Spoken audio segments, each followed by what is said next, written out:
Polls have opened in the Netherlands as 4 days of voting in the EU parliamentary elections begins.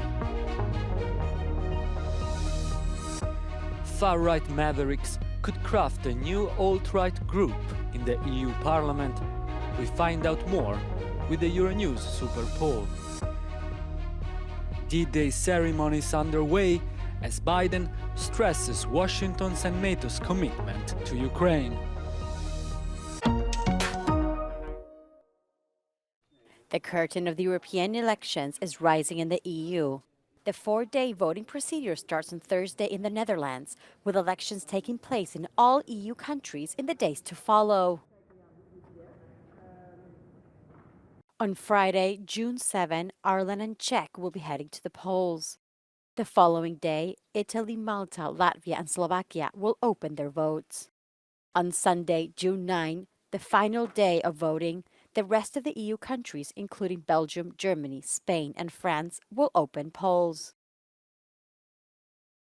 The elections take place every 5 years and are the largest transnational elections in the world. This is the 10th parliamentary vote since the first direct elections in 1979 and the first European Parliament election after Brexit. At the 2024 European elections, a total of 720 members will be elected to the European Parliament. Smaller countries have fewer MEPs than bigger countries. MEPs from larger countries represent more people than their counterparts from smaller countries. The minimum number of seats per country is 6 and the maximum is 96. Germany has 96 MEPs, France 81, Italy 76 MEPs, Spain 61, and Poland 53 MEPs. In the lower end, Cyprus, Luxembourg, and Malta have each 6 MEPs. When elected, the MEPs won't be organized by nationality, but by political affiliation. Most of them will sit in political groups of the European Parliament. Until now, there are 7 different groups. The EPP, the S&D, the Renew, the Greens, the ID, the ECR, and the Left. The EPP and S&D are the biggest in the parliament. Renew of the Liberals and the Greens follow. The ECR and the ID belong to the extreme right of the political spectrum and are expected to rise. Some MEPs don't sit with political groups and are known as non-attached members. Based on the electoral results, the political groups would have to negotiate for the top positions of the EU institutions. The President of the European Parliament is elected by the MEPs, who also have to approve the President of the Commission as well as the Commissioners. Results will be announced Sunday night. Member states are not allowed to publish election results until after polls close in all EU countries on Sunday afternoon.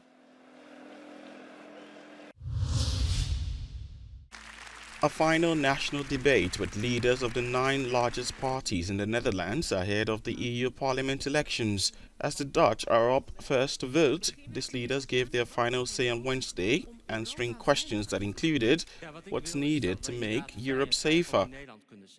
En daar hebben we een sterk Europa voor nodig.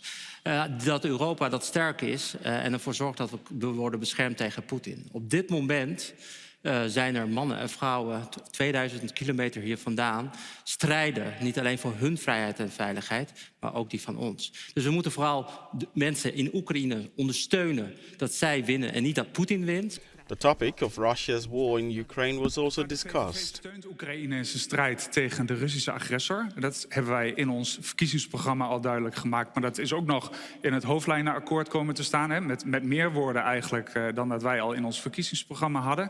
Kijk, Rusland is een probleem voor onze veiligheid mogelijk op termijn.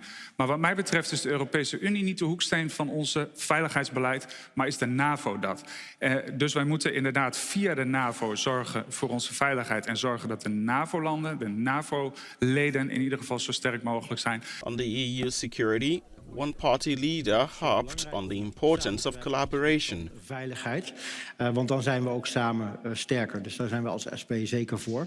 Maar er is meer nodig. Het belangrijke is als je geen oorlog wil, dat je ook zelf geen oorlog begint. En dan verwijs ik bijvoorbeeld naar de oorlog in Irak, Afghanistan, waar andere partijen later de SP gelijk moesten geven. Daar hadden we niet aan moeten beginnen. The polls have already opened in the Netherlands. Results are expected on Sunday night. At least 4 people were killed and 26 injured after a passenger train heading to Ukraine collided with a freight train in Pardubice, Czech Republic. The crash took place some 100 kilometers east of the capital, Prague, where the train had departed on Wednesday evening. Authorities say they have now closed the major track between Prague and the eastern part of the country as investigations begin. Prime Minister Petr Fiala calls the crash a tragedy and offered his condolences to relatives of the victims. Chancellor Olaf Scholz has vowed Germany will start deporting criminals from Afghanistan and Syria again after a knife attack by an Afghan immigrant left 4 wounded and 1 dead in Mannheim last week. The 25-year-old attacker had come to Germany in 2014 as an asylum seeker. Addressing Germany's parliament, Scholz promised that deportation rules for all who commit or support criminal or terrorist acts would be tightened. Deshalb werden wir unsere Ausweisungsregelung so verschärfen, dass auch aus der Billigung terroristischer Straftaten ein schwerwiegendes Ausweisungsinteresse folgt. Wer Terrorismus verherrlicht, wendet sich gegen alle unsere Werte und gehört auch abgeschoben.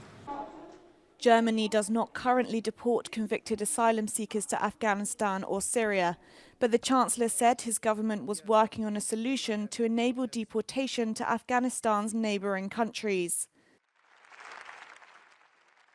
Migration has been one of the major topics that far-right and mainstream parties have been exploiting in order to gain votes in the European elections.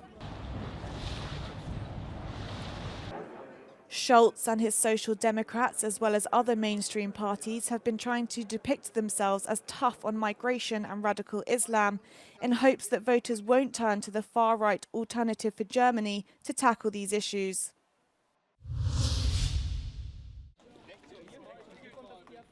Far-right parties need to be ready to overcome their divisions if they want to make an impact in the next EU Parliament.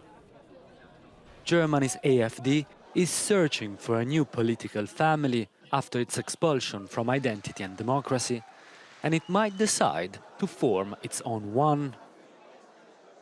The number of far-right parties are on a path of radicalization, which means that I don't think all of them will be put together after the elections. We'd rather see not 1, but 3 instead of 2 political groups. That's also the reason why Marine Le Pen recently made clear that she wanted to have a clear distance vis-à-vis the AfD. If projections are confirmed and AfD gets 15 seats in the European Parliament, it would then need 23 additional MEPs from at least 7 member states to form its own parliamentary group. Talks among parties have already started. According to the Euronews poll center, Bulgaria's Revival is one of the parties that reached out to AfD about a potential alliance. There's also movement concerning other right-wing MEP candidates from Poland, Lithuania, Bulgaria, Hungary and Slovakia. The common ground among them seems to be a softer approach towards Russia, as Ukraine is set to remain a top issue in the new legislature.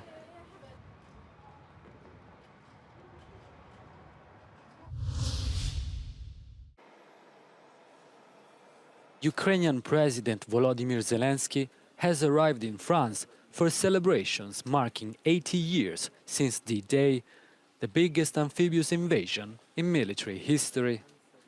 The visit comes as he seeks to get assurances regarding Western military support to Ukraine after securing limited permission to strike targets inside Russian territory.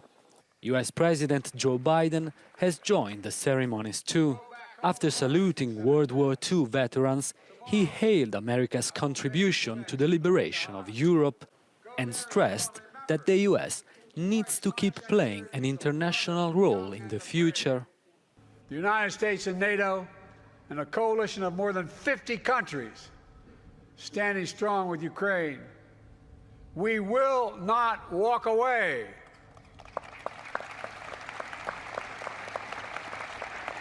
Because if we do, Ukraine will be subjugated, and it will not end there. Ukraine's neighbors will be threatened.